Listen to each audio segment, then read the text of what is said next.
This is NDTV, and you're watching NDTV Profit.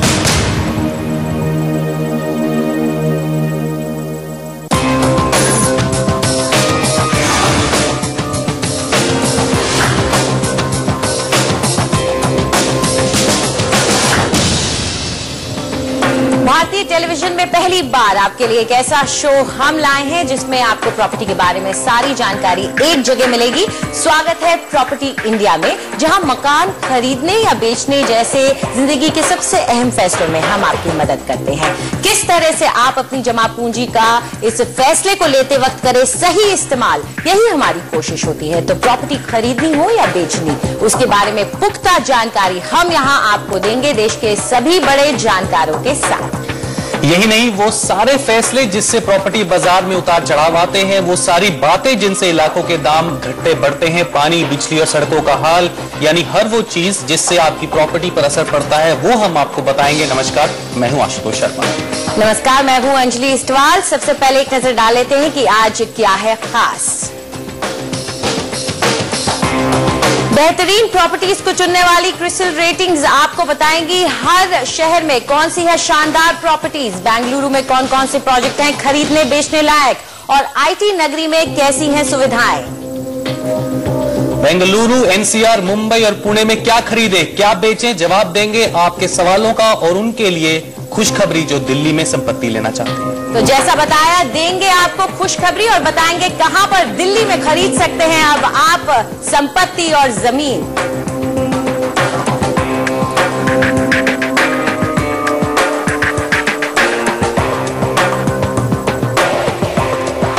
जिस गति से हमारे शहरों में घर बन रहे हैं और बिक रहे हैं, वो देखकर अच्छे अच्छे हैरान रह जाते हैं। प्रॉपर्टी के बाजार में दांव तो सभी लगाना चाहते हैं, लेकिन उसके लिए उन्हें जरूरत होती है किसी एक एक्सपर्ट एडवाइस की। जब खरीदार प्रॉपर्टी खरीदने जाता है तो इतने सारे प्रोजेक्ट देखकर वो असमंजस में पड़ जाता है कि किसके दावों पर भरोसा करे और पैसा लगाए।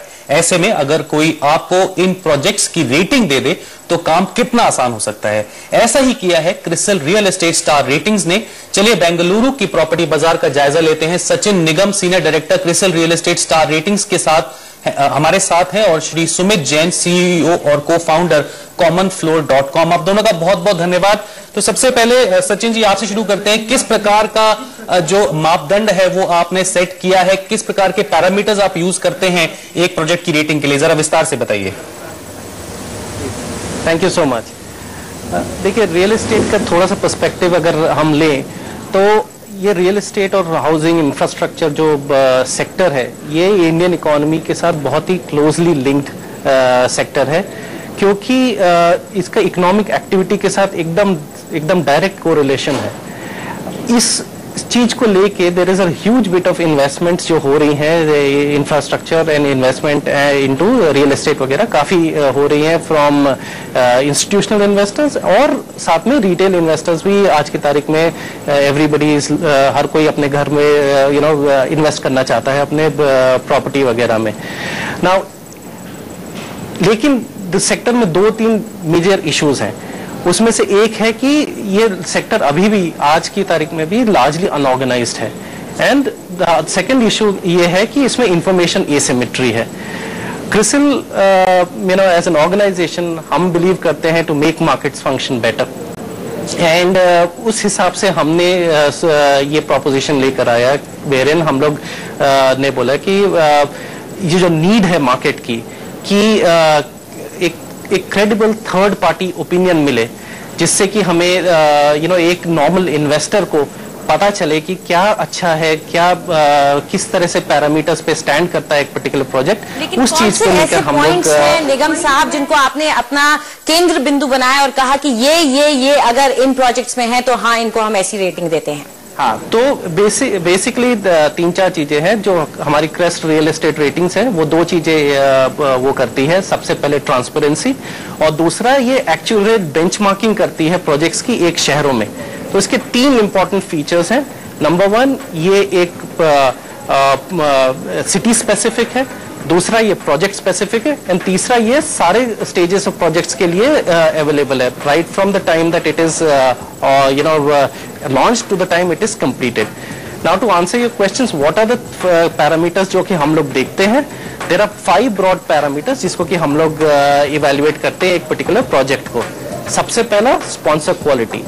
स्पॉन्सर क्वालिटी में बेसिकली हम लोग देखे जाते हैं कि जिस भी डेवलपर ने ये प्रोजेक्ट लॉन्च किया है उसका क्या ट्रैक रिकॉर्ड है, किस तरह से वो पुराने प्रोजेक्ट्स को उन्होंने कंप्लीट किया है, उनके ऑर्गेनाइजेशन की स्ट्रेंथ्स क्या है, प्रोसेसेस क्या है, उनके फाइनेंशियल स्ट्रेंथ्स क्या है, क्या उनके cash basis and stuff like that. दूसरा चीज जो हम लोग देखते हैं वो है कंस्ट्रक्शन क्वालिटी।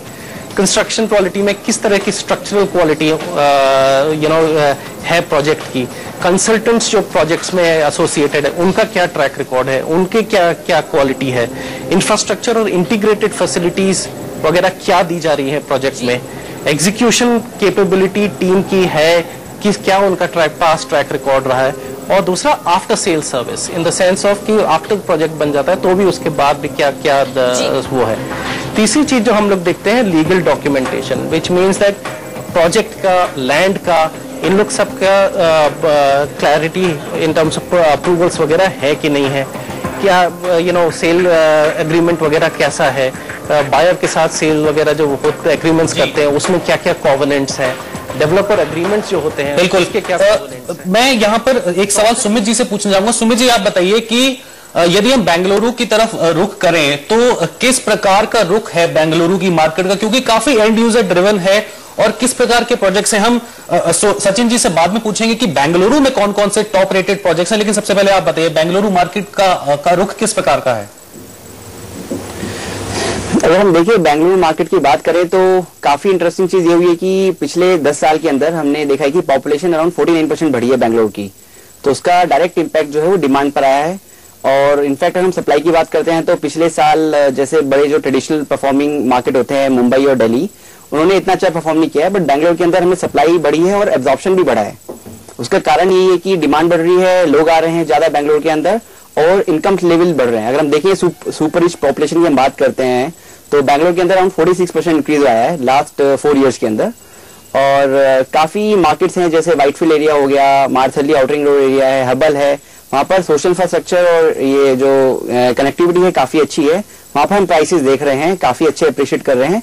सबसे बड़ी जो चेंज आ रही है वो है कि जो बेंगलुरु एक अफोर्डेबल हम सिटी बोलते हैं उसमें थोड़ा चेंजेस आ रहा है कि प्राइसेस बढ़ रहे हैं। तो धीरे धीरे बेंगलुरु उस लाइन को क्रॉस कर रहा है जहां पर हम बात करते हैं 30 लाख रुपए घर खरीदने की, बेंगलुरु में तो वो पॉसिबल नहीं हो पा रहा है एक सिटी लिमिट के अंदर, और अराउंड 50-60 लाख का घर मिल पा रहा है। तो लोग क्या कर रहे हैं, लोग रेंट पे ले रहे हैं घर वर्क प्लेस के अराउंड, और फिर वो घर थोड़ा दूर ले रहे हैं और वहां पर रेंट आउट कर रहे हैं उस घर को, या फिर वेट कर रहे हैं कंस्ट्रक्शन कंप्लीट होने का। जी चलिए, लेकिन खरीद तो सभी रहे हैं ऐसा लग रहा है। सचिन, आपसे जानना चाहेंगे कि आपने हमें बताया कि मापदंड क्या है, लेकिन अगर आपका वो जो रेटिंग स्केल है, आपने वो स्केल बनाया है, वो कितने तक का है और किस तरह का रेटिंग स्केल है ये?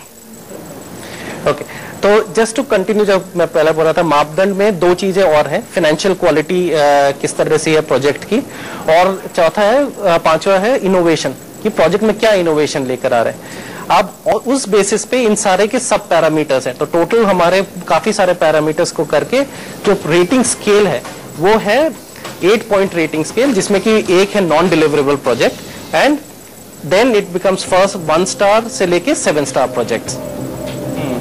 सचिन जी, मेरे हिसाब से जितने भी दर्शक ये शो देख रहे हैं वो यही जानना चाहते हैं कि क्रिस्टल स्टार रेटिंग के हिसाब से जो सबसे बड़े शहर हैं दिल्ली, बेंगलुरु, चेन्नई, मुंबई में जो सबसे 3 टॉप क्वालिटी प्रोजेक्ट्स हैं वो कौन कौन से, जल्दी से बता दीजिए। देखिए, सबसे पहले तो ये है कि जो भी डेवलपर हैं जो कि रेटिंग लेने के लिए आ रहे हैं वो इटसेल्फ बहुत बड़ा स्टेप है। तो हमारे हिसाब से सारे प्रोजेक्ट्स वगैरह जो भी हैं जो रेटेड हैं, सारे projects should be commended for the fact that they have, उन लोग आए हैं रेटिंग के लिए। नाउ बैंगलोर वगैरह में भी जैसे हमने बोला ये सिटी स्पेसिफिक हमारी ग्रेडिंग है, और बैंगलोर में भी अगर हम कंपेयर करें तो हमारे बहुत सारी रेटिंग्स है प्रोजेक्ट्स के अलग अलग एरियाज में। उस हिसाब से अगर आप देखें तो अगर मैं एक एरिया चुनूं, तो एक माइक्रो मार्केट अगर मैं चुनूं तो जैसे व्हाइटफील्ड है ना, व्हाइटफील्ड में भी काफी सारे प्रोजेक्ट्स हैं, काफी सारे वो है, कुछ हमने भी कुछ एक प्रोजेक्ट्स की वहां पे रेटिंग की है, और उनमें से 3 प्रोजेक्ट्स के मैं आपको नाम बता सकता हूं, और ये तीनों अलग अलग सेगमेंट्स के हैं। तो there is project of Arc Serene County, which is basically for affordable segment. Then there is a project of Solarpuria Magnificia जो कि प्रीमियम सेगमेंट के लिए है, प्लस ये साथ में रेजिडेंशियल और कमर्शियल मिक्स्ड यूज भी है। और तीसरा है एनसीसी आइवरी हाइट्स जो कि प्रोजेक्ट है again upper middle class segment के लिए। तो ये तीन जो प्रोजेक्ट्स हैं इनके बारे में जैसे आर्क सीरीन काउंटी है, ये बेसिकली हम लोग ने 5 स्टार रेटेड प्रोजेक्ट है। इसमें बेसिक जो डेवलपर हैं उनका राउंड अबाउट 20 साल का एक्सपीरियंस है। अगर इन तीनों प्रोजेक्ट्स को जल्दी से अपनी रेटिंग्स हमें बता दें तो काफी इंटरेस्टिंग हो जाएगा, क्योंकि हमारे दर्शक जरूर जानना चाहेंगे आपकी रेटिंग्स क्या हैं इनके लिए। तो ये तीनों projects are 5 star rated projects for Bangalore city. तो चलिए एक बार हम जैन साहब से भी जानना चाहेंगे कि आपका क्या ओपिनियन है, 5 स्टार रेटेड आपके हिसाब से ये जो प्रोजेक्ट्स हैं आपको बिल्कुल लगते हैं? हाँ जी, सबसे इम्पोर्टेंट तो जो बात कही निगम जी ने व्हाइटफील्ड लोकेशन के बारे में, बहुत ही इम्पोर्टेंट बात है कि व्हाइटफील्ड काफी अपकमिंग लोकेलिटी है बैंगलोर के अंदर। अगर मैं बात करता हूँ अगले मेट्रो के हिसाब से 6 मेट्रो स्टेशन व्हाइटफील्ड में आने वाले हैं और व्हाइटफील्ड के अंदर काफी अच्छा सोशल इंफ्रास्ट्रक्चर है। हमारे पास हॉस्पिटल्स हैं, आईटी पार्क हैं, आईटीपीएल, ईपीआईपी। तो व्हाइटफील्ड जो है काफी वेल कनेक्टेड है through outer ring road and through peripheral ring road which is going to come through the different part of the cities.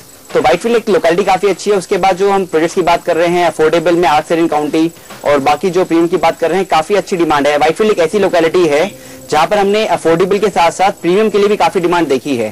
तो जो हम देखा है कि जैसे, हाँ बताइए जी, मैं यही पूछना चाहता हूं कि यदि एक प्रोजेक्ट 5 स्टार रेटेड हो जाता है, यदि क्रिस्टल स्टार उसको 5 स्टार रेटिंग दे देता है, तो क्या वही प्रोजेक्ट अपने साथ वाले प्रोजेक्ट जो रेटेड नहीं है उसकी तुलना में ज्यादा महंगा हो जाएगा? सुमित जी जी, महंगा ऑफ कोर्स ये अगर आप देखें मार्केटिंग के पॉइंट ऑफ व्यू से तो हो सकता है, बट अगर हम देखें तो रेटिंग का जो है उसमें प्राइसिंग भी एक मैटर होना चाहिए, राइट?